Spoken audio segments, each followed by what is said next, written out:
আসসালামু আলাইকুম এভরিওয়ান, সবাই কেমন আছেন? আশা করি সবাই অনেক ভালো আছেন। তাই আমি আজকে নতুন একটা রেসিপি নিয়ে আসলাম, গরুর দিল। তো গরুর দিলটা কিভাবে রান্না করি সেটা আজকে আপনাদের দেখাবো। সবাই কেমন আছেন? তো আজকে আমি একটা আপনাদেরকে দেখাবো গরুর দিল। এটাকে কে কী নামে বলে যায় না, কিন্তু আমরা এটাকে দিল বলি। ওটা অনেকে অনেক নামে বলে শুনছি আমি। তো এটা অনেক বড় একটা গরুর দিল। এটা আমি আজকে কেটে কুটে কীভাবে রান্না করি সেটা আজকে আপনাদের দেখাবো। তো আমার সম্পূর্ণ ভিডিওটা আপনার সাথে থাকবেন, দেখতে থাকবেন। লাইক কমেন্ট করতে ভুলবেন না, আর আপনাদের একটা কমেন্টে আমার উৎসাহ বাড়বে। সম্পূর্ণ দিলটা কেটে নিলাম, কেটে এতটুকু হইলো, মাসাল্লাহ অনেকটা হয়েছে।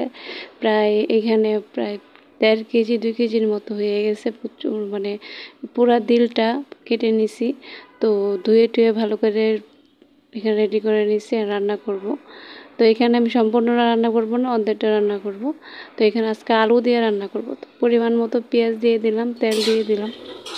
তেলের পরিমাণটা একটু কমই দিছি, এত কম দিইনি, যেহেতু দিলটার সাথে অনেক এলাচ চর্বি আছে।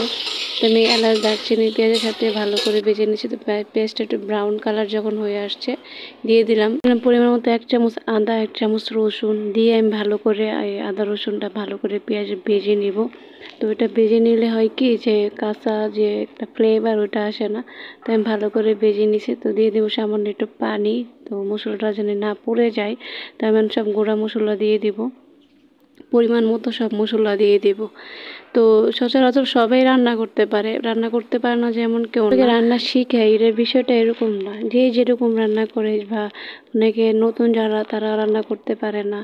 তো যাই হোক, এখানে আমি দিয়ে দিলাম লবণ পরিমাণ মতো, আর পাটা বেটে নিছি মরিচ, শুকনো মরিচ। তো পাটা বেটে নেওয়া মরিচ দিয়ে দিছি 1 চামচ, ঝাল অনেক।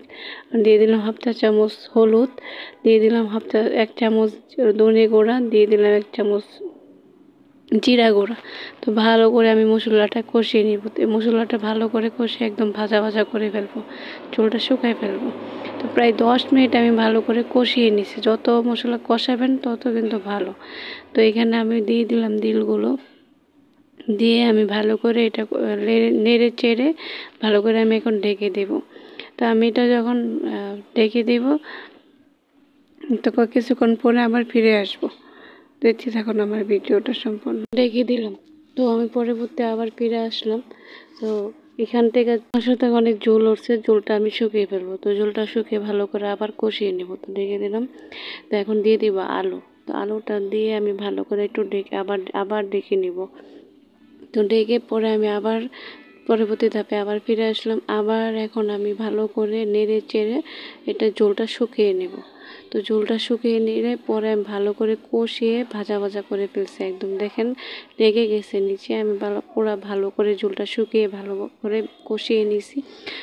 যত তরকারি কষাবেন ততই কিন্তু ভালো লাগে। তো আমি এখানে পানি দিয়ে দিলাম।